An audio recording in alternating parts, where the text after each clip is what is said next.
반갑습니다. 동명대학교 조찬 클래식 음악 포럼의 주임 교수를 맡고 있는 그레이스 조입니다. 반갑습니다.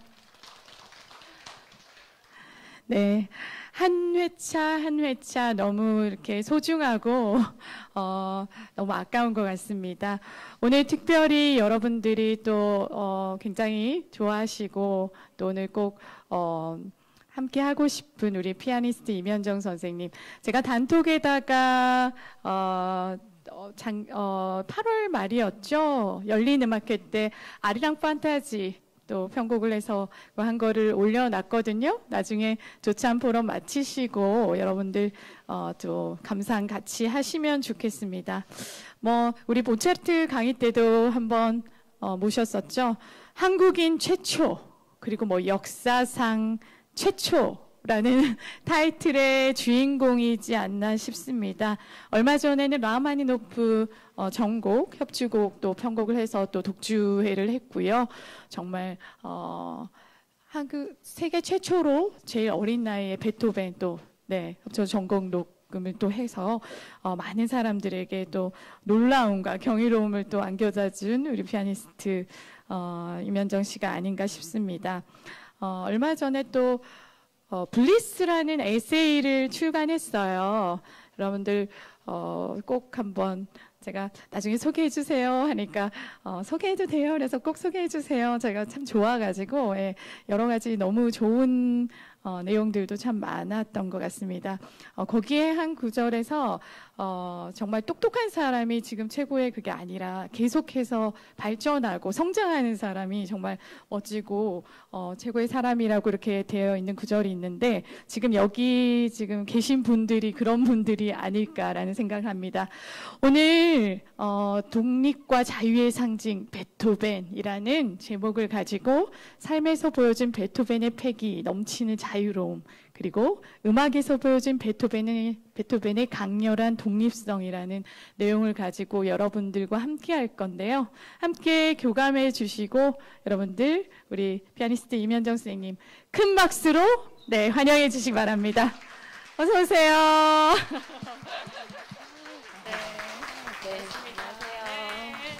안녕하세요. 안녕하세요, 여러분. 반갑습니다. 이렇게 이른 시간에 여러분과 함께 예술에 대해서, 베토벤에 대해서 말씀 함께 나눌 수 있게 돼서 영광이고요. 저를 초청해 주셔서 너무너무 감사드립니다. 자, 베토벤. 독립과 자유의 상징 베토벤. 저는 어렸을 때 베토벤 초상화를 보면 정말 무서웠거든요. 그 부리부리한 눈에 약간 뭔가 이렇게 뱀이 기어다니고 있을 법한 그런 머리, 그리고 정말 다른 시대에 나와는 전혀 상관없는 사람이라는 생각이 많이 들었어요. 특히 저는 베토벤을 보면은 저희 아버지가 굉장히 무서우셨거든요. 그래서 되게 이제 아버지 생각이 굉장히 났습니다. 갑자기 왜 또 베토벤을 얘기하다 아버지 이야기를 할까? 이거 같은 경우는 사실 저의 연주와 굉장히 긴밀하게 연결이 되어 있는데 이거의 미스테리는 제가 중간에 풀어드리겠습니다. 자, 베토벤 하면은 또 어린 시절을 이야기를 안 할 수가 없어요. 제가 베토벤을 정말 너무나도 존경하는 이유 중에 하나가 정말 한 인간으로서 겪을 수 있는 여러 종류의 고난이 있잖아요. 근데 그 고난을 모두 다 겪은 음악인이다. 거의 모두 겪었다라고 생각을 하는데요. 우선 크게 카테고리로 얘기를 하자면 굉장히 불우한 어린 시절, 그러고 좀 잘 풀린다 싶었는데 이게 또 연애가 잘 안 됐어요. 여성들과의 그런 사랑에서 좀 많이 불행했었고, 그 다음 사회적으로 좀 성공하나 싶었는데 갑자기 또 찾아온 장애, 음악가로서 청각장애는 정말 치명적이잖아요. 그러고 계속 이제 돌아가실 때까지 이제 계속 건강적으로 이제 문제가 있으셨고, 그 다음 사회적으로 신분적 갈등도 베토벤을 계속 괴롭혔죠. 참 이런 것들을 보면서 특히 어린 시절을 이제 좀 말씀을 드리자면 이렇게 불우한 어린 시절을 보내면서 어떻게 그런 음악성이 발현이 됐을까라는 생각을 해요. 저희 이제 요즘 시대 같은 경우는 되게 교육, 사교육, 막 아이들 굉장히 호강스럽게 키우고, 그럼에도 불구하고 이게 음악하는 게 또 어렵고 그렇잖아요. 그런데 베토벤은 옆에 사시던 이웃집 아주머니께서 이런 증언을 남기셨습니다. 그 어린 베토벤을 봤을 때 그 소매가 항상 굉장히 번들번들 거렸대요. 하도 콧물을 이렇게 닦으니까 그 엄마가 이제 옷을 안 빨아주시니까는 여기가 그냥 좀 콧물로 이게 다 이렇게 굳어버린 거예요. 그리고 폭력이 없이는 피아노를 배우지 않았고, 그러니까 아버지가 폭력이 없이 피아노를 가르치지 않으셨고, 정말 아버지께서도 이제 알코올 중독에 정말 돈을 가정에 전혀 쓰시지 않는 분이었기 때문에 어머니가 돌아가시고 베토벤이 17살 때 아버지를 상대로 소송을 겁니다. 아버지를 상대로. 그리고 이겨요. 근데 무슨 소송이었냐면 아버지께서 이제 일을 하시면서 바이올리니스트로 일을 하시면서 버는 돈이 막 다른 데로 탕진이 되지 않고 가정으로 돌아올 수 있도록 법적 조치를 취하기 위해서 그 17살밖에 되지 않은 베토벤이 아버지를 상대로 소송을 이기면서 본인이 이제 가장으로 굉장히 어린 나이에 이렇게 거듭나죠. 그때부터 사실 베토벤의 이런 패기나 독립적인 정신이라든지 혹은 도덕성이, 그러니까 본인이 추구하는 도덕성이 아주 뚜렷하게 드러납니다. 개인적으로 저는 한 연주자로서 이렇게 베토벤의 어린 시절을 보면서 정말 많이 숙연해지고 겸손해지고 정말 내가 지금 갖고 있는 것에 너무나도 감사를 해야 된다라는 것을 특히 베토벤의 연주를 할 때마다 느낍니다. 네. 그 다음 페이지로 가보자면, 네. 그 다음 페이지로 혹시, 넘겨주시면.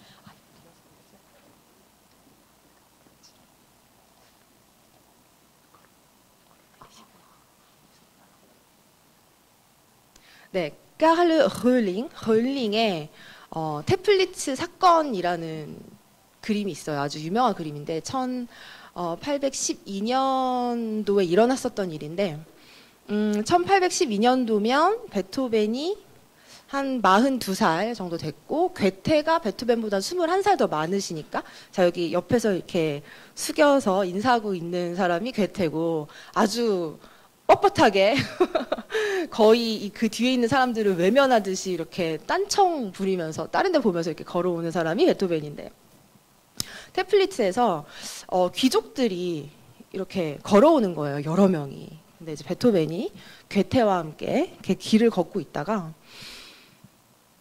베토벤이 얘기합니다. 절대 길 비켜주지 마세요. 저 사람들이 우리한테 길을 비켜줘야 합니다. 베토벤이 뭐 40살이 넘었고 괴테가 60이 넘었을 때는 이미 이 사람들은 아주 사회적으로 굉장히 존경받는 인물들이었죠. 그랬기 때문에 베토벤은 오히려 귀족들이 우리한테 예우를 갖춰야 한다. 그러고 그 귀족들이 이렇게 다가오자 괴테는 모자를 벗어서 바로 이렇게 인사를 하는데 베토벤은 아주 뻣뻣하게 그냥 걸어가는 그림인데요. 이제 여기에서 아주 상징적으로 베토벤이 얼마나 그 사회적 신분적인 그런 차이에 대한 반감을 가지고 있었고 그거에 대해서 굽히지 않는 사람이었나를 아주 너무 명쾌하게 보여주는 그림입니다.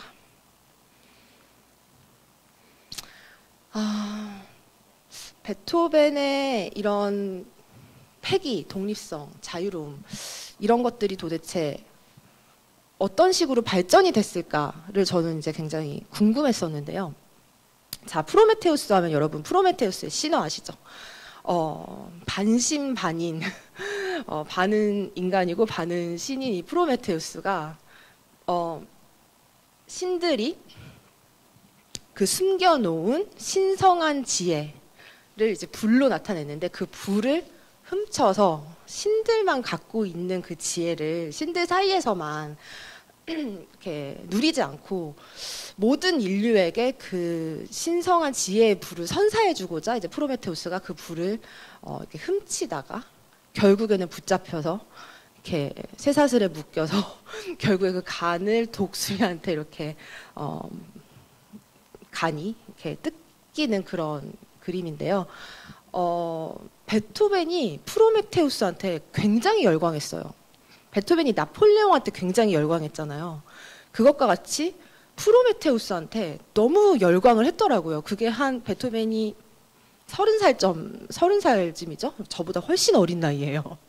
30살 하면은 많아 보이지만 사실 요즘 나이로는 완전 애기잖아요. 그죠? 그러니까 제가 지금 30살들을 보면은 굉장히 애기인데, 와, 그 어린 나이에 이미 베토벤은 본인이 한 음악인으로서 그런 신성한 지혜를 가져다 줘야 된다, 인류에. 자신의 음악은 그저 귀족들을 엔터테인하는 그런 뭐라 그럴까요? 되게 뭐 그냥 즐기기만 하는 그런 감미로운 멜로디가 아니라 본인의 음악은 인류의 영성을 높여주는 아주 굉장히 신성하고도 숭고한 것이라고 생각을 했어요. 그러면서 얼마나 그 프로메테우스의 이런 스토리, 그리고 이 사람의 정신, 이 프로메테우스 신화의 그런 마인드 정신에 얼마나 열광을 했냐면, 그 프로메테우스를 주제로 곡을 만듭니다. 1시간이 넘는 곡을 만들어요. 발레곡인데요.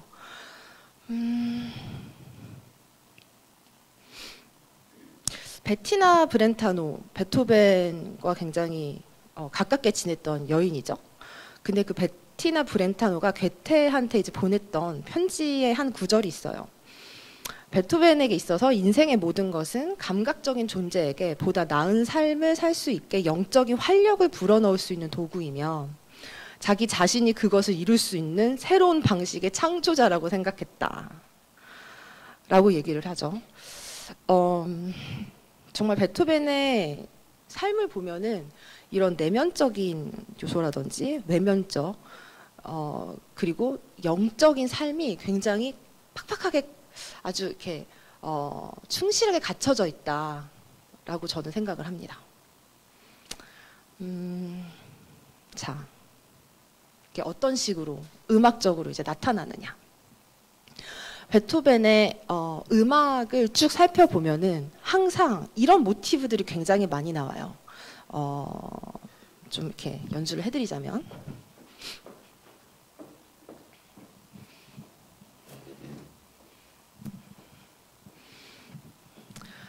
음표 4개의 묶음으로 빠르게 전개되고 빠르게 진행되는 모티브인데요. 다라다라다라다라다라다라다라다라다라다라다라 뭐 이런 식으로. 그래서 이제 프로메테우스의 창조물의 서곡의 이제 바이올린 파트를 보시면은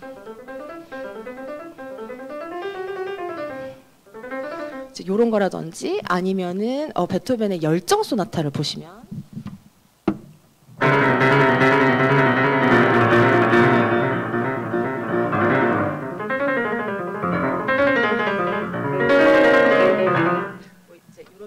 굉장히 빠르게 전개되는 이런 노트가 있다든지, 혹은 베토벤의 이제 마지막 소나타의 오퍼스 111번의 1악장도 보시면은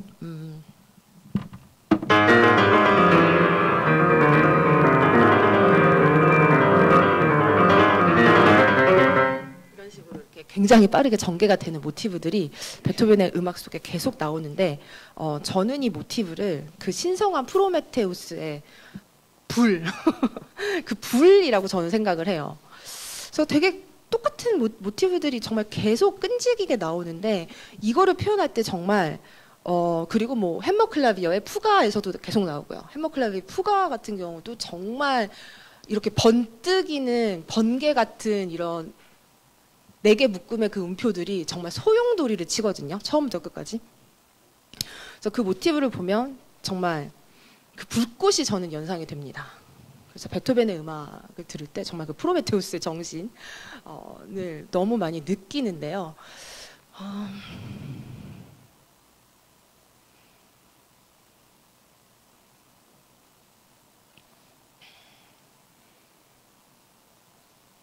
자, 30살의 나이에 이런 대곡을 작곡을 하면서 이 프로메테우스라는 사람을 그러니까 그런 신화의 존재를 세상에 알리면서 자기의 음악적인 패기까지 드러냈던 베토벤. 되게 신기한 게 이 발레 서곡이 보통 음악들은 1도로 시작을 하거든요. 편안하게.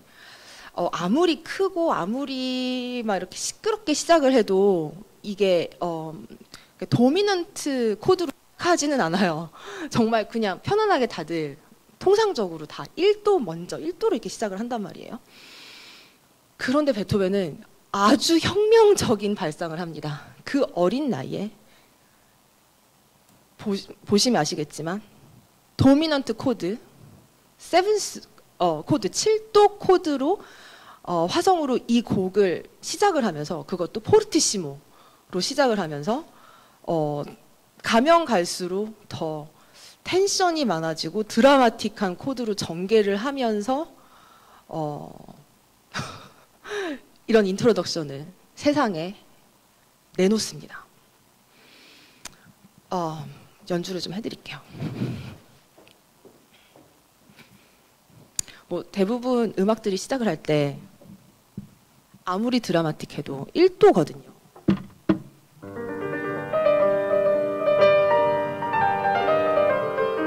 이렇다든지 그죠? 아니면은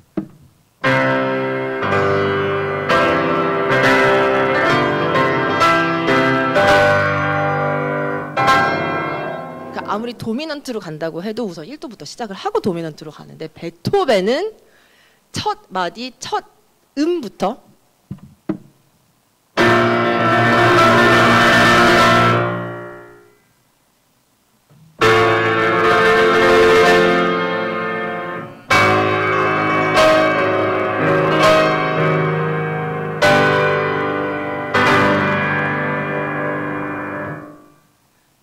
지금 들어도 굉장히 파격적인데요, 여러분. 250년 전에는 어땠을까요? 200 몇십 년 전에는 정말 그때 당시에 뭐 정말 뭐 특히 막 로시니가 되게 또 유행했었잖아요. 막 로시니 같이 이탈리아 이런 오페라 아주 감미로운 멜로디의 사람들이 유행을 타고 있었을 때 베토벤이 나와서 막 갑자기 이렇게 작곡을 해버리니 굉장히 호불호가 많이 갈렸습니다. 그래서 그 아카데미아에서는 이거는 납득할 수 없다. 누가 이렇게 작곡을 하느냐. 너무 불만이 많고 정말 비판이란 비판은 너무 많이 받은 거예요. 그러니까 이제 베토벤의 출판사 호프마이스터가 이제 베토벤한테 이거 좀 안 되겠다. 이렇게 작곡을 이제 더 이상 하시면 안 되겠다. 너무 컴플레인을 많이 받는다. 자, 그랬더니 이제 베토벤이 뭐라고 했나? 이렇게 얘기를 합니다.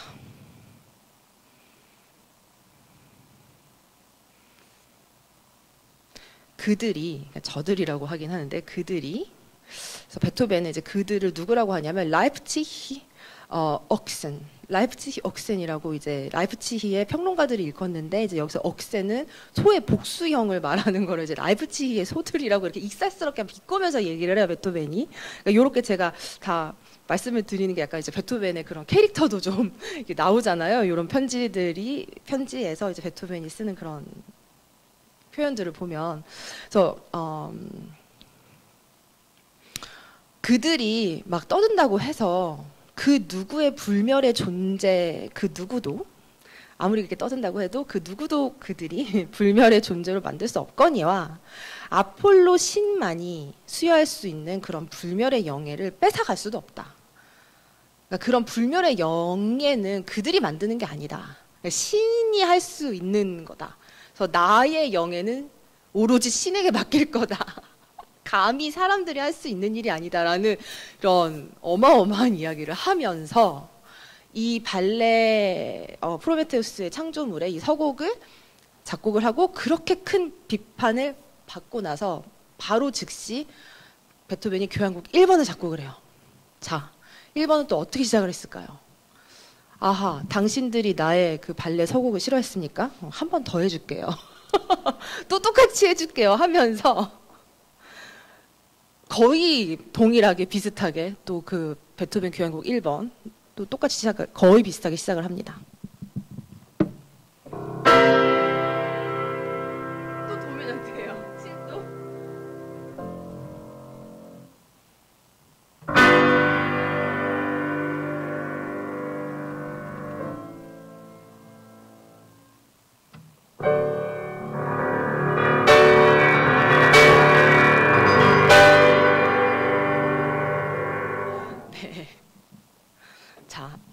나를 그렇게 비판했으니 한 번 더 들으시오. 라고 하는 이 베토벤의 팩이 정말 물론 이 사람이 대단한 전설의 인물이기에 충분히 그럴 수 있다라고 생각하지만 저는 그 사람도 한 명의 인간이었잖아요. 그래서 와 나라면 할 수 있었을까? 뭐 감히 당연히 뭐 저는 진짜 이렇게 네 비교 자체도 안 되지만 그래도 이제 한 인간으로서 어떻게 보면 이렇게 우러러 보는 대상으로서 나라면 저렇게 베토벤처럼 그렇게 많은 비판을 받고 그렇게 많은 질책을 받는데도 불구하고 계속 나의 이런 예술적 영감을 포기하지 않고 굽히지 않고 가져갈 수 있었을까?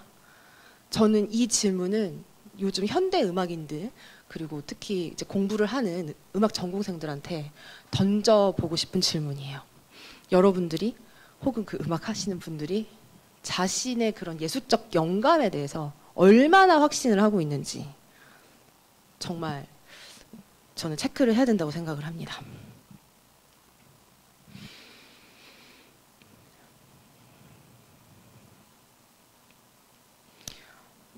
네, 뭐 너무 유명한 일화라서 그렇죠. 그래서 이런 프로메테우스 신화를 보면 베토벤이 나폴레옹 보나파르트한테도 엄청난 기대를 가졌다. 왜 기대를 가졌는지 정말 이 사람이야말로 평등을 가져다 줄 수 있는 인물이다.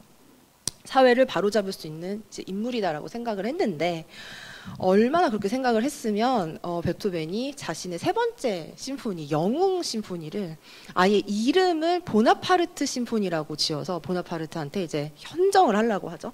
보시면은 원래 이게 심포니아 그란데 하고 이제 여기에 보나파르트 보나파르트라고 이제 썼다가 결국에는 나폴레옹이 이제 본인 자신이 이제 황제로 거듭날 것이다라는 걸 이제 선포하고 난 다음에 직접 여기를 찢어버린 자국이죠. 근데 또 되게 재밌는 거는 그 발레에서 그 프로메테우스 신화를 바탕으로 한 그 서곡, 방금 말씀드렸던 그 서곡에서 보면은 이제 어느 장면에서 프로메테우스가 그 지혜의 불을 막 인간들한테 이렇게 나눠줘서 그 인간들이 너무 막 행복해하는 그런 장면이 나와요. 딱 그 테마가 따라리라라라라람 빠밤빰빰 딴따라따라 딱 요 모티브거든요. 되게 유명한 모티브죠. 그 모티브를 그대로 이 영웅 심포니에 적용을 합니다. 정말 얼마나 이 나폴레옹한테 그런 프로메테우스적인 기대가 있었는지를 적나라하게 보여주는 거죠.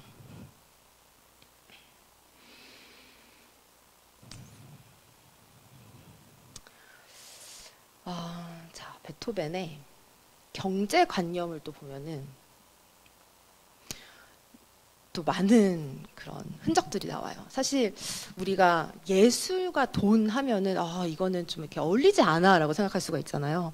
그런데요, 여러분 되게 신기한 게 제가 쇼팽도 공부를 해보면 이제 쇼팽 같은 경우는 정말 막 천사 같잖아요. 진짜 거의 비현실적인 사람으로 거의 막 세속적인 거에는 전혀 어울리지 않고 이제 그런 사람으로 보이고 예를 들어 방고우도 보면은 정말 그림밖에 모르고 정말 천재 그 자체고 사회 거의 부적응자로서 이런 세속적인 거와 굉장히 또 거리가 멀다. 혹은 뭐 도스토옙스키 이런 엄청난 인물들을 보면은 돈과는 굉장히 관련이 없을 것 같은데 너무 신기한 게 제가 방금 언급한 이런 예술인들만큼 똑부러지게 돈을 요구하는 예술인들은 없었다고 저는 생각합니다. 뭐 쇼팽 같은 경우도 본인이 직접 자신의 곡을 흥정을 해요. 그리고 출판사들한테도 이 사람한테 이제 이 출판사한테 곡을 팔면 조금 더 싸지니까 저 사람한테 조금 기다렸다가 팔고 그리고 자신의 폴로네이즈는 얼마고 마츠루카는 얼마고 이런 거를 본인이 직접 다 가격을 정하고 흥정을 지시를 합니다. 편지에 다 나와 있어요. 자, 이렇게 얘기를 하는 이유가 그 쇼팽이나 이제 이런 반고흐나 도스토옙스키나 베토벤을 전혀 깎아내리려고 하는 게 아니라 얼마나 자신의 작품에 대한 그런 패기가 있었는지, 자신감이 있었는지, 그리고 사회에 당당하게 자신의 그런 값어치라 그러죠. 자신의 예술적 값어치를 당당하게 요구를 하는 똑부러지는 예술인들이었는지를 저는 이제 얘기를 하고 싶은 건데, 약간 돈 앞에서 비굴하지 말자, 이런 얘기 있잖아요. 그래서 그 한 사람이, 그 사람의 경제관념, 그 한 사람이 돈을 어떻게 굴리냐, 혹은 그 사람이 돈과의 관계가 어떻냐에 따라서 그 관계를 보면서 그 사람이 얼마나 인생에서 이게 자존감이 높은지도 사실 드러나잖아요. 그죠? 근데 베토벤과 돈, 베토벤은 돈과 이런 관계를 갖고 있었습니다. 자, 베토벤도 역시 자신의 작품을 아주 똑부러지게 흥정을 하는 사람이었어요. 뭐 예를 들어 자신의 콘체르토는 10더커츠고 7중주는 20더커츠고 예를 들어 20더커츠는 우리나라 돈으로 지금 우리나라로 이제 환산을 하자면 300만 원 정도거든요. 그래서 나의 교향곡은 20더커츠고 7중주는 20더커츠, 그리고 그랜드 소나타는 20더커츠다 라고 본인이 직접 출판사한테 얘기를 하죠. 그 호프마이스터한테. 그러면서 교향곡이랑 7중주 그리고 소나타를 같은 가격으로 해서 당신이 놀랄 수도 있어요. 사실 교향곡이 값어치가 훨씬 더 나가는데 내가 소나타를 이렇게 같은 가격으로 측정을 한 이유가 소나타가 더 잘 팔리거든. 이라고 이렇게 아주 디테일적으로 이제 가격을 얘기를 합니다. 그러면서 나는 당신이 이 가격들을 전체적으로 보았을 때 심하게 비싸다고 본다고 생각할 수 없다. 왜냐하면 나는 정말 당신을 위해서 최대한 지금 이게 싸게 부른 거다. 라고까지 이야기를 합니다. 그리고 아주 똑부러지는 또 제안을 하죠. 1807년도면 베토벤이 37살 정도 이제 됐어요. 왕립극장 대표들한테 보낸 편지인데 그 왕립극장에서 이제 베토벤을 그 소속 작곡가로 이렇게 모시고 싶어서 이렇게 제안을 해요. 자, 그랬더니 이제 베토벤이 내가 거기에서 소속으로 작곡가로 활동을 하기 위해서는 이 정도의 개런티를 받아야 한다. 라면서 이제 똑부러지게 또 얘기를 하는데 너무 재밌어요. 저는 이 편지를 보면서 세상은 이렇게 살아가야 되는구나 라는 것을 정말 많이 배우거든요. 그러면서 음악을 정말 한평생 전공을 했지만 결국 사회에 나가서 힘들어하는 젊은이들을 보면 꼭 이 편지를 추천을 해요. 왜냐하면 여러분 진짜 한평생 음악만 공부를 하면 우리가 사회생활을 잘 못할 수가 있거든요.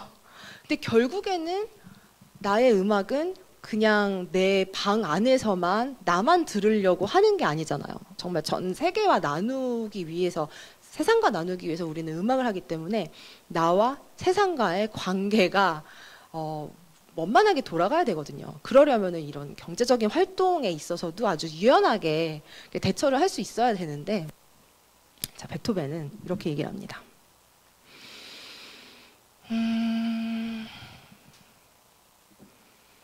뭐 지금까지 저는 저의 재능을 더욱 높은 단계의 완벽함으로 오를 수 있도록 오로지 예술에만 전념할 수 있는 그런 위치를 확보하지 못했다.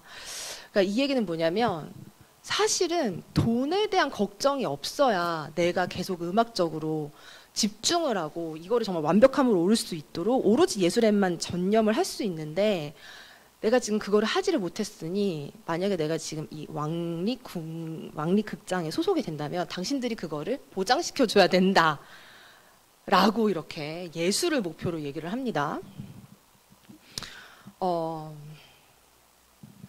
그러면서 매년 대표님들과 제가 정한 오페라를 적어도 매년 한 곡은 작곡할 건데 대신에 저에게 매년 똑같이 2,400 플로린스를 지불하시고 이 오페라가 세 번째 연주될 때는 모든 수익이 저에게 돌아와야 합니다. 라고 얘기를 합니다. 그러면서 제가 오페라 하나를 작곡을 할 때 얼마나 많은 에너지와 시간이 이제 드는지 알아주셔야 하고, 그 외에 다른 일을 전혀 할 수 없다는 걸 생각하면 저의 조건이 지나치다거나 무모하다고 생각하지는 않으실 겁니다. 자, 여기에서 저는 베토벤의 패턴을 봐요. 출판사한테도 내가 이렇게 너무 비싼 가격으로 내놨다고 생각을 할 수 없을 거야. 나는 굉장히 너한테 싸게 얘기한 거거든. 이제 이렇게 얘기했는데 여기에서도 당연히 저의 조건들이 지나치다거나 무모하다고 생각하지는 않으시겠죠. 라고 거의 세뇌 교육을 시킵니다. 그래서 계속해서 이제 주장하는 게 경제적인 미래가 보장이 되어야 한다. 그리고 특히 또 이렇게 거의 협박도 할 줄 알아요, 베토벤은. 그리고 저는 비엔나 말고도 충분히 다른 나라에도 갈 수 있어요. 그러니까 여러분, 저를 뺏길 수도 있는 거예요. 라고 지금 협박을 합니다. 그러면서 비엔나가 지금 얼마나 물가가 또 비싼 줄 아셔야 된다. 여기 살기 굉장히 힘들다, 비싸다라고 얘기를 하면서 뭐 어쨌든 저의 조건을 승낙하던 거절하던 어쨌든 1년에 한 번씩 저만의 이익으로 돌아오는 연주회는 꼭 열어주실 것을 요구합니다. 라고 아주 똑부러지게 이렇게 흥정을 합니다.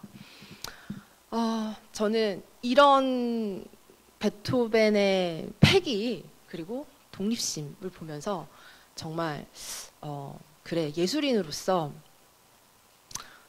비굴하지 말자. 그리고 나의 예술에 대한 그런 값어치를 세상에 요구를 하는 데 있어서 그거에 대해서 창피하지 말자라는 것을 많이 배웠어요. 왜냐하면 그것은 밝히는 게 아니다. 돈을 밝히는 거랑 나의 값어치를 당당하게 세상에 요구를 하는 거는 굉장히 다르다라고 생각을 하거든요. 또 베토벤한테는 이런 일화도 있죠. 개인적으로 굉장히 많이 영감을 받았던 일화인데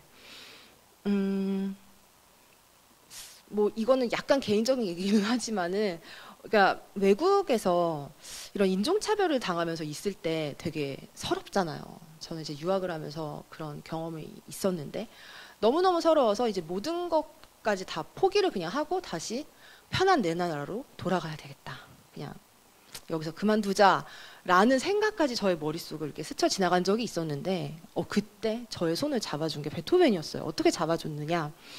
이 사람이 리시노프스키 왕자라는 사람한테 이제 스폰을 굉장히 많이 받았거든요, 베토벤이. 그래서 그러니까 물론 경제적으로 이제 독립을 하려고 하고, 물론 아주 자유로운 사람이었지만, 그래도 그때 당시 음악인들은 어쩔 수 없이 교회에 속해 있거나, 왕실에 속해 있거나, 아니면 이런 귀족이나 왕족들에게 이렇게 지원을 받아서 혹은 곡 주문을 받아서 생계를 꾸려 나가야만 했거든요. 그렇기 때문에 어떻게 보면은 그 리시노프스키 왕자는 베토벤에게 있어서 생명줄이나 다름없는 굉장히 중요한 인물이었거든요. 자, 그런 왕자가 베토벤을 초대합니다. 자신의 집으로. 내가 친구들을 좀 불렀는데 여기 와서 피아노를 좀 쳐주면 좋겠네. 그래서 베토벤이 불려갔는데 이제 말씀드렸다시피 베토벤에게 음악은 그런 프로메테우스 신성한 불과 같이 정말 인류의 이런 영성을 이끌어 올리는 대단한 것인데 가봤더니 그냥 자기 친구들이랑 이렇게 뭐 먹고 뭐 마시면서 놀고 있는데 그거를 그냥 엔터테인 하라는 거예요. 베토벤이 나는 싫어요. 정말 싫습니다. 하고 어느 방으로 그냥 들어가 버렸어요. 그랬더니 이제 리시노프스키 왕자가 완전 베토벤 나와 베토벤 어서 나와서 피아노 치지 못할까라고 막 하면서 계속 문을 두드리니까는 베토벤이 갑자기 문을 확 열고 나오더니 거기 옆에 있는 의자를 집어들어서 리시노프스키 왕자 머리에 어떻게 이렇게 부시려고 하는 것을 다행히도 이제 옆에 있는 사람이 이렇게 제지를 해서 다행히도 이제 원만하게 끝나서 베토벤의 집으로 돌아갔는데 그 다음 날 아침 리시노프스키 왕자 책상에 베토벤의 편지가 이렇게 놓여 있었어요. 이렇게 써 있었습니다. 왕자님, 왕자님은 출생으로 인하여 왕자님의 신분을 얻으셨습니다. 저는 저의 노력으로 이 자리까지 왔어요. 이 세상에 왕자는 많지만 베토벤은 단 한 명뿐입니다. 네, 저 베토벤에게 박수 한번. 저는 진짜 이 편지를 읽고 그런 자신에게는 사실 생명줄 같은 그런 왕자한테 이렇게 똑부러지게 이야기를 하는 베토벤의 스토리를 듣고, 그리고 이제 신분적인 그런 차이로 갈등을 많이 겪었잖아요. 뭐 자존심도 상할 대로 많이 상하고. 근데 거기에서 저는, 그래. 내가 피부색이 다르다고 나를 그냥 무시하고, 막 나를 차별하고, 이런 사람들 많지. 하지만 나는 유일해. 라는 생각을 그때 감히 한번 해보고, 정말 베토벤한테 정말 많은 힘을 얻었어요. 계속 개인적인 얘기랑 베토벤을 자꾸 섞어서 하는 얘기가 저에게는 개인적으로 많이 다가오거든요, 베토벤이. 저에게는 베토벤이란 사람은 정말 뭐라 그럴까요? 제가 이제 베토벤 스토커라고 제 자신을 얘기를 하는 이유가, 아무리 가장 친한 친구더라도, 아무리 그 사람과 관계가 가깝더라도 그 사람의 일기장을 읽지 않잖아요. 막 유서를 읽는다거나 그 사람이 다른 사람들한테 쓴 편지, 다른 사람들이 그 사람한테 쓴 편지, 혹은 그 사람이 그냥 적어놓은 이런 낙서장들, 이런 것까지 막 다 막 파헤쳐 들면서 막 분석하고 그러지는 않거든요.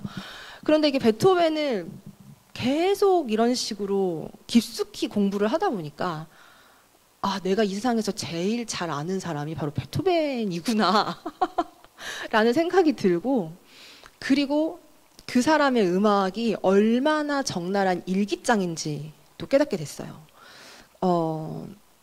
정말 베토벤은 오픈북이었어요.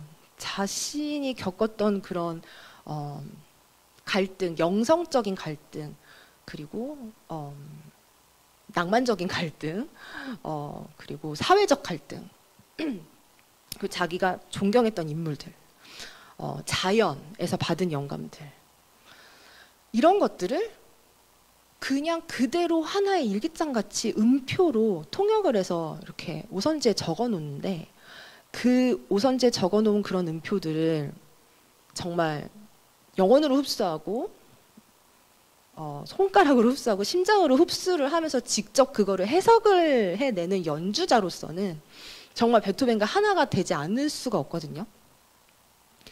그런데 이제 처음에 말씀드렸다시피 그 초상화를 보면은 너무 다른 시대 사람이고 나랑은 전혀 상관이 없는 인물 같고, 뭐 공통점이 하나도 없잖아요. 지구 반대편에 살고, 그죠? 거기다가 다른 국적이고 다른 언어를 사용을 했었고, 그런데 저에게 이제 무슨 일이 있었냐? 갑자기 그때 이제 제 미스테리를 풀어드리자면은, 제가 18살 정도 됐을 때 저희 아버지께서 갑자기 이제 쓰러지셔가지고 크게 심장 수술을 하셨거든요.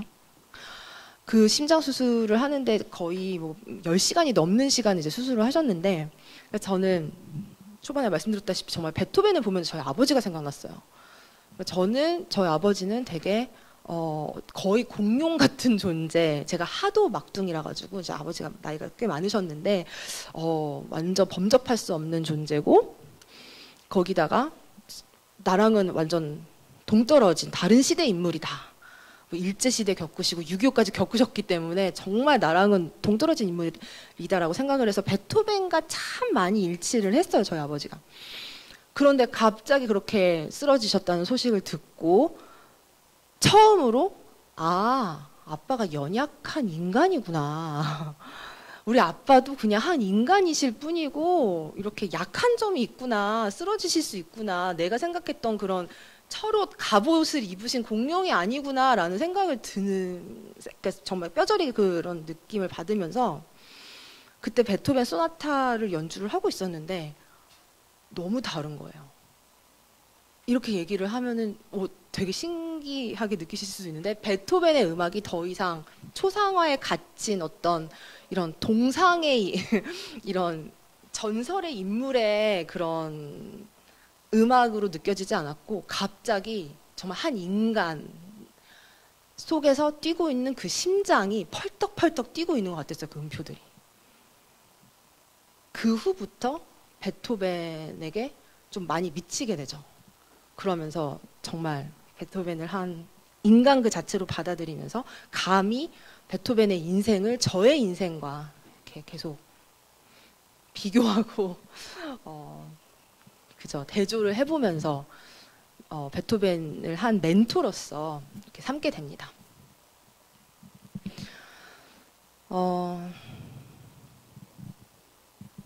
혹시 여러분들께서 질문이 있으시다면 편안하게 저에게 질문을 해 주시기 바랍니다. 네, 연주자다 보니까 제가 베토벤에 대해서 책을 쓴 게 있거든요. 당신에게 베토벤을 선물합니다라는 책을 썼는데 아무래도 연주자다 보니까 약간 베토벤의 음악을 물론 분석도 할 수 있겠지만 이게 굉장히 개인적이고 감정적으로 저는 베토벤을 말할 수밖에 없는 것 같아요. 아무래도 왜냐하면 이거 그 음악을 직접 막 감정적으로 다루는 사람이다 보니까 약간 아카데믹하지 않을 수는 있지만 네, 양해 부탁합니다. 네, 혹시 질문이 있으시다면 저에게 편안하게 해주시기를 바랍니다. 네. 안녕하세요. 네, 안녕하세요. 강의 잘 들었습니다. 고맙습니다. 그 베토벤은 스토크가 될 정도로 네. 그렇게 인간적인 탐구까지 갔는데 이제 그런 것들이 어쨌든 연주자로서 같은 시대는 다르지만 연주자로 또 물론 그 작곡가이지만 연주도 했잖아요. 그래서 그랬을 때 그 음악이 그렇게 베토벤을 더 알게 된 이후에 어떻게 자신의 연주 활동에 영향을 미쳤는지 그런 부분을 궁금하네요. 네. 네, 좋은 질문 감사드립니다. 엄청난 영향을 끼쳤습니다. 예를 들어서 자, 베토벤의 음악을 얘기를 하자면 또 템포를 얘기를 안 할 수가 없는데요.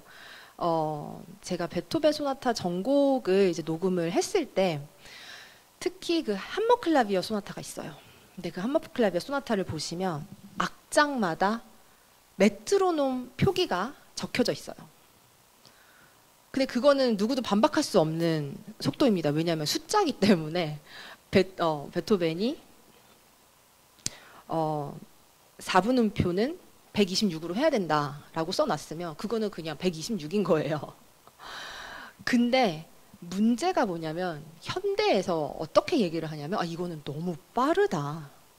이거는 인간이 칠 수가 없는 속도다. 라고 말을 많이 해요. 그런데 베토벤 교향곡도 보시면은 그 수많은 악장들마다 베토벤이 직접 메트로놈 표시를 해놨거든요. 숫자를 적어놔서 정확하게 템포를 지시를 해놨는데 베토벤이 지시를 해놓은 대로 연주를 하려면 정말 연습을 많이 해야 돼요. 그리고 리스크도 굉장히 많이 걸어야 되고 미스도 많이 날 수 있고 뭐 이렇게 프로메테우스의 불 모티브 보셨잖아요. 다가다가다가다가다가다가다가다가다가 이러면서 정말 소용돌이 치면서 그 함머클라비어의 푸가가 또 마찬가지지만 소용돌이 치면서 이게 계속 가야 되거든요. 그랬을 때 이제 어떤 고정관념이 있냐면 베토벤 시대에 만들어졌던 그 메트로놈은 정확하지가 않아. 그래서 베토벤이 고장난 메트로놈으로 이제 템포를 적은 거야라고 이제 말을 하는 전문가들이 있고 또 이제 두 번째 부류의 전문가들은 뭐라고 하냐 베토벤이 귀가 좋지 않았잖아. 그래서 이게 메트로놈 소리를 잘 못 들어서 이거 잘못 적어놓은 거야. 그러니까 사람들이 계속 역사적으로 계속 잘못 적어놨다고 생각을 많이 했거든요. 그런데 여러분 지금 베토벤 그 살던 집에 그 본 있잖아요. 거기 가면은 베토벤이 썼던 메트로놈이 있는데 지금도 작동 굉장히 잘하고 있어요. 그리고 만약에 베토벤이 청각이 이제 좋지 않아서 이제 들리지가 않아서 메트로놈 소리를 못 들었다고 만약에 가정을 한다 하더라도 그때 당시에는 도시에 가보면은 큰 시계들이 되게 많았어요. 그때 이제 시계들 굉장히 아름답게 만들었잖아요. 그러면 거기 이렇게 초가 가는데 초가 가는 속도를 볼 수는 있었어요. 들리진 않는다고 해도. 근데 초가 가는 속도가 바로 메트로놈의 60이거든요. 뭐 예를 들어 영호 소나타 1악장 60이에요. 이거를 빠르다고 반박할 수가 없는 게 60은 틀릴 수가 없거든요. 왜냐하면 60을 기준으로 메트로놈이 만들어졌기 때문에. 그래서 저의 연주 생활에 어떤 영향을 끼쳤느냐. 이렇게 베토벤에 대한 음악적 지식이라든지 이런 고정관념이라든지 이런 전통 이런 거를 다른 사람들을 통해서 듣는 게 아니라 다른 사람들이 이렇게 해야 돼 저렇게 해야 돼라는 것을 듣는 게 아니라 제가 직접 베토벤 자체를 이제 파고들면서 베토벤은 무엇을 원했나 이 사람 자체가 원한 것을 이제 파고들다 보니까 그게 세상 사람들이 얘기하는 거랑은 맞지가 않네? 라는 것을 발견을 했을 때 저는 과감히 당연히 베토벤의 그런 지시를 따르죠. 그래서 예를 들어서 사람들이 왜 이렇게 월광 1악장을 왜 이렇게 빨리 연주하세요? 라고 했을 때 자, 예를 들어 이제 월광 너무나도 유명하잖아요. 우리 연주를 이렇게 많이 하는데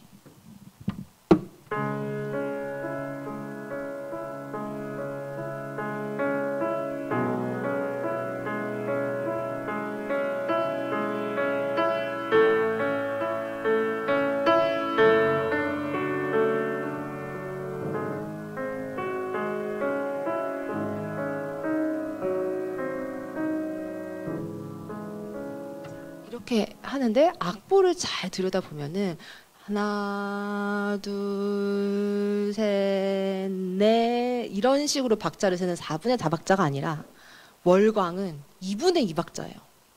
4분의 4박자보다 이 펄스가 2배는 더 빠릅니다. 그래서 아다지오라고 했을 때 4분의 4박자로 아다지오가 아니라 2분의 2박자로 아다지오인 거예요. 그리고 아다지오라는 뜻이 아지오, 이탈리아어로 그거를 영어로 바로 이렇게 번역을 하자면 at ease, 편안하게란 뜻이거든요. 느리게라는 뜻이 아니라. 그래서 베토벤이 원하는 템포로 연주를 하고 그리고 보통 베토벤이 아다지오라는 그런 표기를 써놓고 메트로놈 속도 지시를 해놓은 걸 보면 요즘 저희가 생각하는 그런 템포가 전혀 아니거든요. 자, 그래서 그렇게 생각했을 때 이렇게 저는 해석을 하게 됩니다.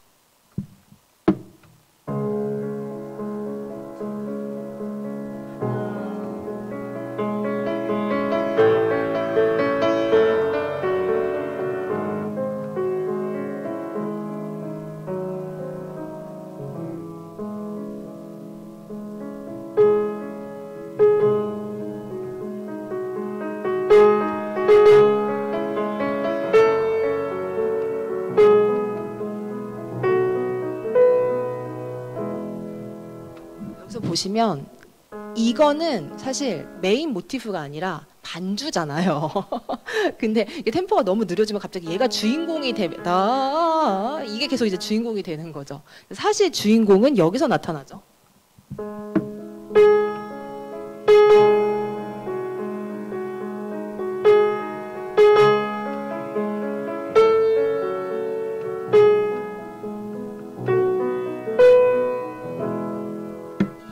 아주 great singer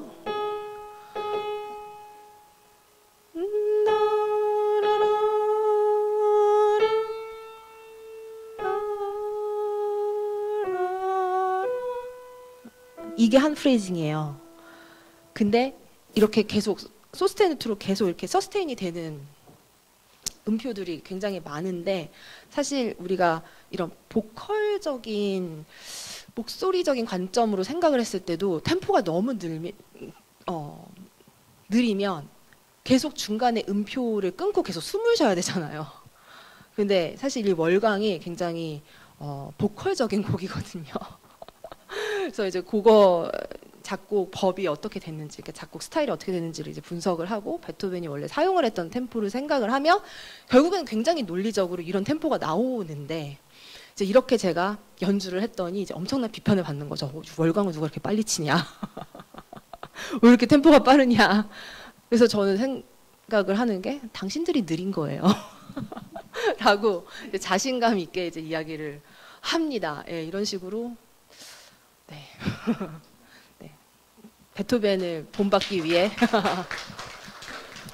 패기를 갖습니다. 네, 질문이 있으시다면 편안하게 말씀해 주세요.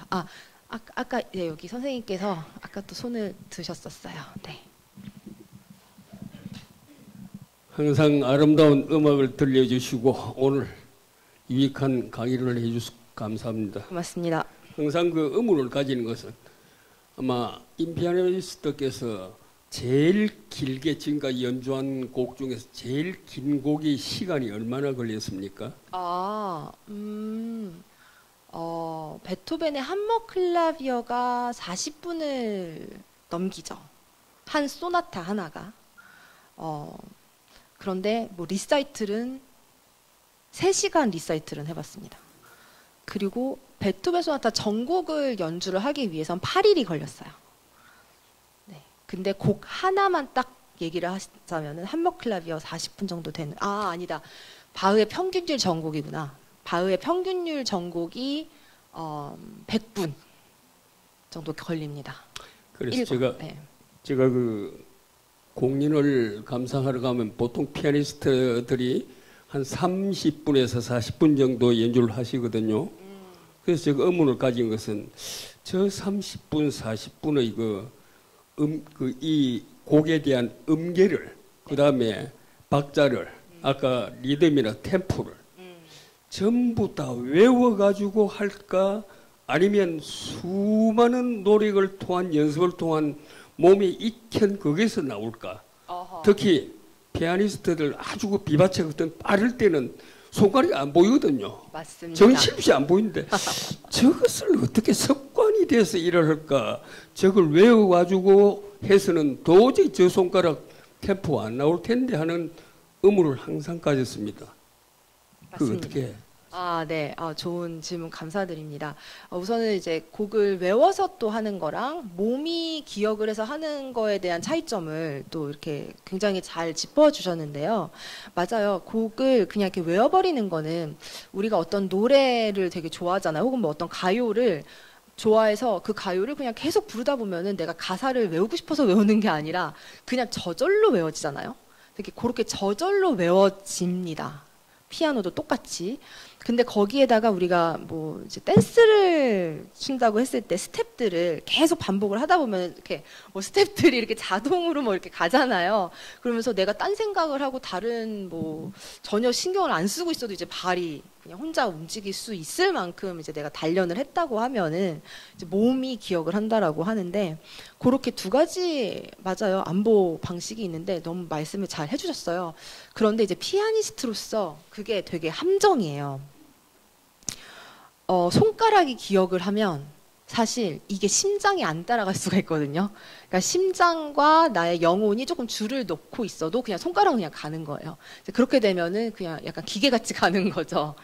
그래서 저는 연습을 할 때 정말 중요하게 생각하는 연습이 뭐냐면 트랜스포지션이거든요. 조성을 바꿔서 변조를 해서 그 곡을 연습을 합니다. 그렇게 하면 손가락 번호가 완전 바뀌어져 버리고 건반의 위치도 완전 달라져 버리잖아요. 그래서 내가 오로지 의존할 수 있는 게 나의 귀거든요. 화성적 지식, 화성적 느낌만 의존을 하면서 제가 그 곡을 변주를 하는 거기 때문에 그 연습이 굉장히 도움이 많이 됩니다. 그러고 내가 그 곡에 대해서 얼마나 잘 알고 있는지를 아주 뼈저리게 느끼게 해주고 잘 체크를 하게 해주는 그런 연습입니다. 거기에서 아까 말씀하시는 중에서 실수가 이야기 나왔거든요. 네. 그러니까 연주 때 실수. 우리도 의문을 가지는 것이 관객들은 보통 그 곡의 흐름을 잘 모르지 않습니까? 네. 만약에 본인이 연주를 하다가 실수를 느꼈을 때 네. 그걸 임기응변으로 대처를 하십니까? 아니면 어떻게? 궁금했어요. 너무 좋은 말씀이십니다. 인간이기 때문에 실수를 안 하는 거는 이상한 거예요. 그리고 그렇기 때문에 실수를 안 하는 게 나의 최종 목표가 되는 거는 굉장히 모순적인 거고 굉장히 1차원적인 거죠. 그래서 진짜 능력 그리고 정말 베테랑을 알아보는 방법은 그 사람이 실수를 하느냐 안 하느냐가 아니라 실수를 했을 때 어떻게 대처를 하느냐. 맞아요. 거기에서 그 사람의 정말 그런 베테랑적인 요소가 나오는데요. 저는 여기서도 이제 베토벤의 명언이 생각이 납니다. 베토벤이 직접 그 교향곡 1번을 리허설을 시켰어요. 음악인들을. 근데 그 음악인들이 바이올리니스트들이 특히 퍼스트 바이올리니스트가 너무 불평을 하는 거예요. 교향곡 1번에 그런 아까 말씀드렸던 그런 프로메테우스적인 빠른 음표들이 소용돌이 치는데 이거를 지금 베토벤이 원하는 템포로 이렇게 연주를 하려니까 너무 어려운 거예요. 그래서 그 사람이 이제 베토벤한테 여기 너무 어렵다, 너무 빠르다, 이거 작곡 너무 어렵게 됐다라고 하니까 베토벤이 뭐라고 대답을 했을까요? 아폴로가 나에게 준 신성한 영감을 고작 너의 신체적인 한계 때문에 내가 고쳐야 되겠냐? 라고 대답을 해요. 그래서 저는 이제 베토벤 곡을 연습을 할 때 와, 너무 어려워. 막 진짜 이거는 인간의 신체를 넘어선 거야. 라는 그런 부분들이 나왔을 때 그래, 신성한 영감이 먼저지. 나의 이런 고작 하찮은 신체가 뭐가 중요해. 라고 하면서 정말 거의 리스크를 걸고 무대 위에 올라가야 해요. 저는 이제 베토벤 특히 함머클라비어 계속 얘기를 드리는 게 정말 존재하는 레퍼토리 중에서 가장 어려운 곡 중에 하나거든요. 특히 베토벤이 원하는 그 템포 그대로 만약에 연주를 하려면 정말 무대 위에서 완전 날 것을 그냥 보여주면서 완전 나의 그냥 한계 자체에 도달해서 그거를 그냥 그대로 적나라하게 보여줘야 되는 곡이기 때문에 그랬을 때 만약에 제가 체면을 차린다. 예를 들어 나는 그래도 끝까지 고상해 보여야지. 내가 어떻게 내 한계를 보여줄 수 있어. 안 돼 하면서 막 베토벤이 정해놓은 템포보다 조금 더 느리게 연주를 하는 거예요. 실제로 그렇게 많이 하거든요. 그러니까 작곡가의 그 신성한 영감보다는 나의 체면이 더 중요한 거야. 안 들리는 게 더 중요한 거예요. 그래서 이제 템포를 낮춰서 아주 안정적으로 만약에 연주를 한다라고 하면 자신의 체면은 지킬 수 있었겠지만 그 작곡가의 신성한 영감은 어디 갔냐는 거죠. 그래서 제가 또 지휘자 중에 지금 이제 나이가 거의 90이 되셨는데 서 로저 노링턴 경이라는 분이 저에게 이런 말씀을 해주셨어요. 제가 이제 리허설을 했을 때 너무 이렇게 베토벤 소나타, 베토벤 교향곡을 이제 세계 최초로 베토벤이 지시한 tempo대로 녹음을 하셨던 분이거든요. 70년대. 그러면서 이제 비판을 굉장히 많이 받으신 분인데 이제 그분이 그런 시도를 하자 존 엘리엇 가디너 경도 이제 그렇게 또 시도를 하시면서 그런 바람을 일으키신 분인데 연주를 하게 되면서 제가 카메라를 들고 인터뷰를 요청했어요, 그분을. 그래서 이렇게 1시간 정도 동안 제가 그 취리에서 그분 인터뷰를 했는데 정말 말씀 주셨던 말 중에 이거 하나는 제가 좀 평생 기억에 남는 말이 딱 이거였어요. 체면은 음악의 적이다. 네. 감사합니다. 답변 감사합니다. 감사합니다.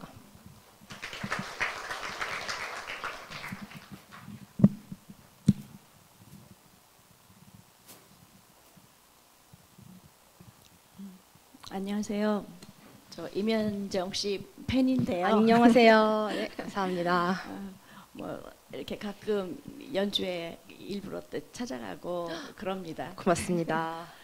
근데 지금 이렇게 뭐 오늘 강의 듣고 나니까 좀 더 열렬한 팬이 되어야 되겠다고 생각이 들었는데요. 고맙습니다. 네.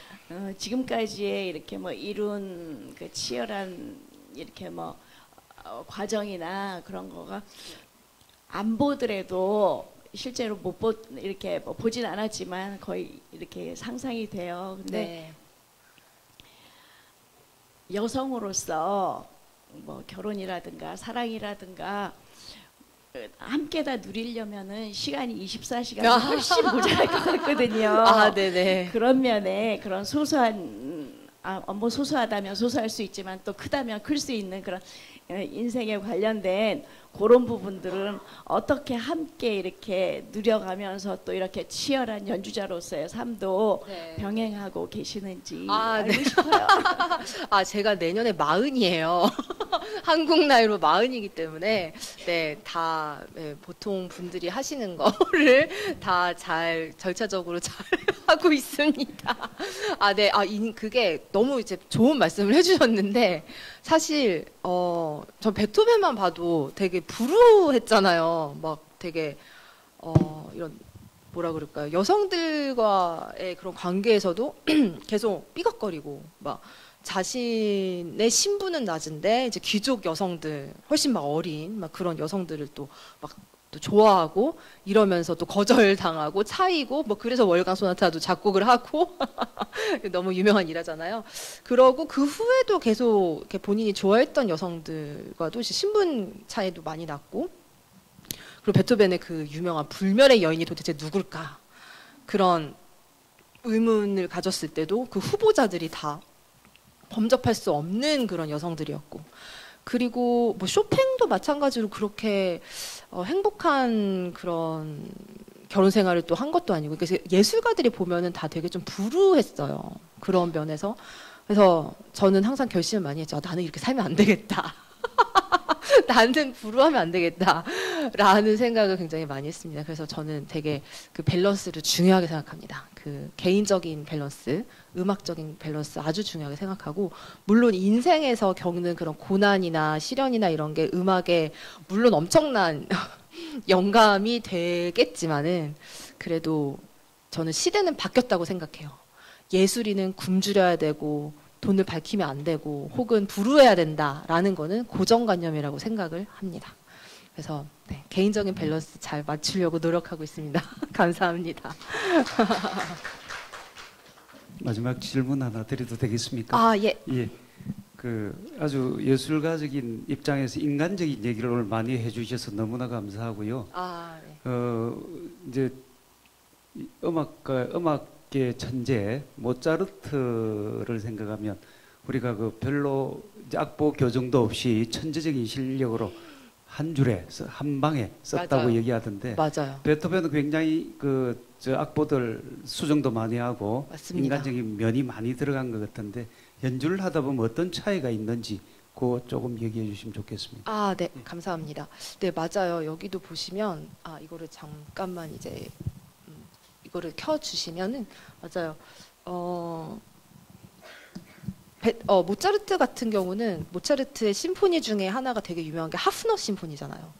되게 유명하고 굉장히 큰 마스터피스인데 베토벤이란다. 모차르트가 아버지한테 쓴 편지가 있는데 이런 내용이 있습니다. 아빠, 내가 오늘 책상에서 뭐 발견했는지 알아? 3달 전에 작곡한 하프너 심포니야. 근데 내가 이거 쓴 기억이 하나도 안 나. 그만큼 그냥 너무 술술술 음악을 써서 본인이 이거 쓴 것도 작곡을 해놓고 까먹을 정도로 그렇게 자동으로 작곡을 한 거죠. 근데 이제 베토벤은 선생님께서 이제 말씀해 주셨다시피 안 그래도 제가 여기에 그 베토벤의 마뉴스크립트를 이렇게 해놨는데 여기 보시면 막 엄청 막 낙서해놨잖아요. 근데 제가 그 밑에는 더 낙서가 심한데 일부러 이제 깨끗한 부분만 오려가지고 여기 붙여놓기는 했는데 정말 이런 식이에요. 보면은 와 어쩜 이렇게 계속 다 지우고 다시 쓰고 지우고 다시 쓰고를 했을까? 또 이거를 알아보는 사람도 대단하다라는 생각도 많이 했는데요. 그만큼 모차르트의 음악을 연주를 하면 정말 물 흘러가듯이 특히 그 다음 마디가 거의 예상이 될 정도로 뭐 물론 서프라이즈도 있죠. 엄청나게 많지만 그만큼 아주 물 흘러가듯이 자연스러운데 베토벤 같은 경우는 아까 연주해드렸던 그런 서곡같이 시작부터 정말 얼마나 혁명적이게 하면 좋을까라는 그런 뭐라 그럴까 고민이 다 그대로 드러나듯이 엄청 생각을 많이 하고 계획을 짜고 그리고 막 6년 전에 생각했던 그런 모티브를 다시 재사용해가지고 6년 후에 그거를 사용해서 소나타를 만든다든지 정말 대단한 것 같아요. 뭐 예를 들어서 그 베토벤 소나타의 그 3번 소나타에 보시면은 이런 모티브가 있죠.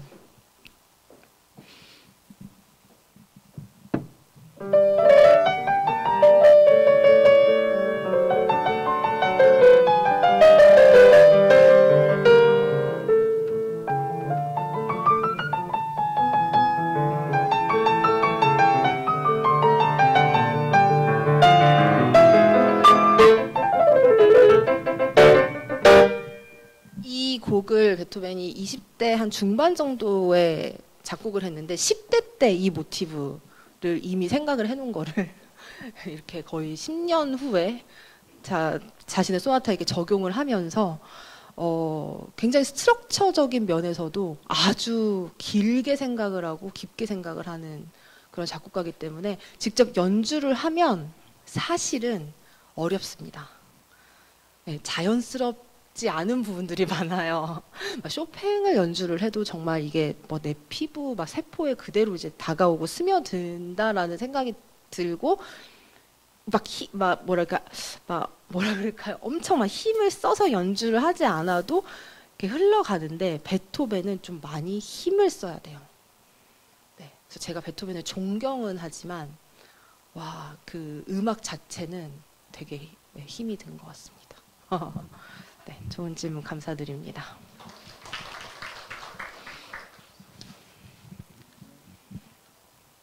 총장님 안녕하십니까? 네, 감사합니다. 감사합니다. 정말 두 분까지 오셔가지고 영광입니다. 좀 이렇게 정리한 분들이 오셨네요. 그 피아니스트 우리나라 요새 참 예술가들이 참 세계적으로 활동을 많이 하잖아요. 그 이유가 있는지 뭐 특히 이제 피아니스트는 임시들이 많아요. 임현찬, 임동혁, 임동민, 임현정, 뭐 임시들이 친척인지 는 모르겠는데. 우리나라 이 젊은 예술가들이 왜 이렇게 잘 하는 이유. 영국은 모든 분야에서 1등을 많이 했지만 음악가들이 참 없었잖아요. 참 많이 없었거든요. 그렇게 투자를 많이 했잖아요. 뭐 수입도 많이 했잖아요. 이민자를 받아주게 됐는데.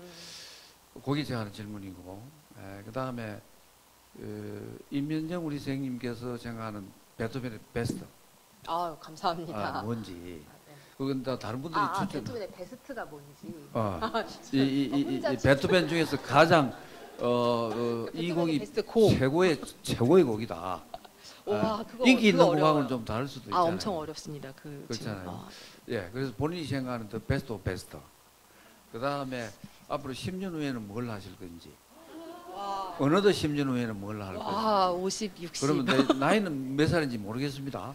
이제 내년에 40입니다. 10년 후에는 본인이 뭐가 되고 싶고 어떤 활동을 그다음에 또 어느덧 10년 그 세 개만 제가 질문을 드리고 다시 한번 감사하다는 말씀을 드릴게요. 너무 감사드립니다. 네, 우리나라 음악인들은 정말 뛰어날 수밖에 없는 것 같아요. 왜냐하면 그냥 너무 뛰어나요, 우리나라 사람들은. 우선 IQ가 전 세계 1위라고 하잖아요. 그거는 뭐 밝혀진 사실이기 때문에. 전 세계에서 가장 똑똑한 민족이고, 그리고 내면의 힘이 너무 강하잖아요, 저희는. 정말 막 그런 말도 안 되는 일제시대 6.25를 겪고, 막 몇십 년 만에 세계 이렇게 강국이 되고, 뭐 그런 것도 있고, 또 제가 생각을 할 때는 이런 얘기를 하더라고요. 그 서양에 계시는 분들이 이 서양 작곡가들 같은 경우는 유럽 사람들한테는 자신들의 이런 성스러운 존재잖아요. 그렇기 때문에 그 사람들을 연주를 할 때는 정말 전통도 너무나도 많고 고정관념이 굉장히 많대요. 그런데 이제 동양 사람, 특히 우리 한국 사람들이 이런 굉장히 지혜롭고 똑똑한 이런 머리로 이런 서양 작곡가들을 대할 때는 조금 더 신선한 관점으로 바라볼 수 있는 것 같다. 이런 얘기를 하시더라고요. 그러면서 좀 고정관념이나 정통에 얽매여 있지 않고 좀 더 신선하게 접근을 해서 이런 해석이 좀 남다르다라는 말을 제가 들었거든요. 그래서 이제 그런 장점도 있는 것 같습니다. 그리고 이제 베토벤의 베스트는 무엇인가라고 하셨을 때, 정말 너무너무 많아서 너무너무 많긴 한데, 베토벤 교향곡들이 베토벤의 그런 골수가 다 들어있지 않을까라고 저는 생각을 합니다. 교향곡이. 네. 특히 영웅 교향곡. 정말. 근데 그걸 또 베스트라고 얘기를 하자니 또 7번이 울고 7번이라고 하자니 또 2번도 울고 막 이래서 어쨌든 그래서 베토벤 교향곡이라고 얘기를 하고요. 아, 네. 그리고 10년 뒤에는 무엇을 하고 있을까라고 했을 때, 뭐, 이런 일들을 하고 있을 것 같아요. 뭐냐면, 조금 더, 많은 음악인들이, 활동을 할 수 있으면 좋겠다. 그러니까 어떤 활동이냐면, 지금은 조금 격차가 많아요. 이제 뭐냐면 이제 네임밸류가 있는 사람들 그 극소수의 음악인들만 연주 기회가 굉장히 많고 그 외에 네임밸류가 없으면 아무리 엘리트 코스를 밟으면서 외국에서 유학을 갔다 와도 활동하는 게 너무 힘들거든요. 우리나라가 지금 좀 그래요. 뭐 이유도 또 하나 뭐냐면 뭐 예를 들어 이제 독일을 가면 이제 서양 음악의 클래식 음악이 본인들의 음악이기 때문에 그게 뭐 정말 수년간의 그런 1000년이 넘는 역사, 뭐 정말 역사를 통해서 그런 세월을 거쳐 오면서 그 음악이 그 나라에 뿌리를 내렸기 때문에 정말 동네마다 다 극장이 있고 동네마다 오케스트라가 있고 동네마다 일자리가 있어요. 그래서 내가 엄청난 프리마돈나가 아니고 내가 엄청난 네임밸류가 있는 음악인이 아니더라도 충분히 취직할 수 있고 먹고 살 수 있거든요. 어디든지 가서 뭐 합창단에 들어가도 되고 교회에 들어가도 되고 이게 다 페이가 되고 이제 이러는데 그만큼 그들의 음악이기 때문에 그만큼 일자리가 많은 거죠. 근데 이제 저희 나라는 아직 그런 게 없거든요. 이제 클래식 음악을 전공을 한 사람으로서는 정말 일자리가 너무 없어요. 그냥 그만큼 생소한 음악이고 클래식 음악이라는 게 아직까지는 뭐 저희 나라의 그런 역사적인 음악이 아니죠. 저희는 이제 국악이 있으니까 저희는 저희 나라 음악이 있잖아요. 그래서 10년 뒤에는 조금 그 격차를 줄이는데 어떻게 조금 이바지를 하고 싶어요. 그래서 나름 기획사도 지금 4년 전에 창립을 해서 그런 쪽으로 많이 생각을 하고 있습니다. 아, 네, 감사합니다. 네, 우리 오늘 아침을 너무 멋있게 또 열정적으로 열어준 우리 피아니스트 임현정 씨에게 다시 한번 큰 박수 부탁드립니다. 감사합니다. 네, 베토벤 스토커 임현정 씨인데 저희가 임현정 씨의 또 스토커가 되지 않을까라는 생각을 하게 됩니다. 오늘 9회차 여러분들 함께 하셨고요. 다음 회차 10회차는 또 피아니스트 김주영 선생님을 모시고 또 베토벤의 또 다른 면들을 또 함께 우리가 알아가는 시간 되겠습니다. 오늘도 베토벤과 함께 행복한 시간 보내시고 저희는 다음 회차 10회차에 뵙도록 하겠습니다. 감사합니다.